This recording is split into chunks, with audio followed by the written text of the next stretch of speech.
যেদিনেই রান্নাটা করবে একটু চাল কিন্তু বেশি নিও। কচু পাতাগুলোকে প্রথমে সরু সরু করে কেটে রেখেছিলাম।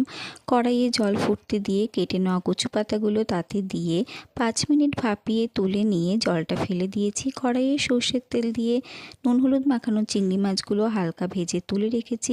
আবারও খানিকটা সর্ষের তেল দিয়ে কালো জিরে ফোড়ন দিয়ে তাতে দিয়ে দিয়েছি ভাপিয়ে নেওয়া কচু পাতা।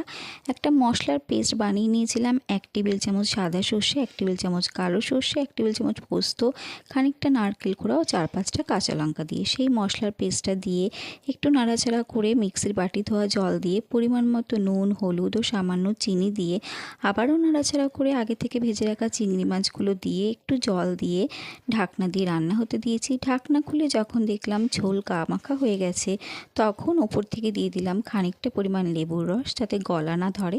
এরপর দিয়েছি 2টো চেরা কাঁচা লঙ্কা ও কাঁচা সর্ষের তেল। খেতে কিন্তু অনবদ্য হয়েছে।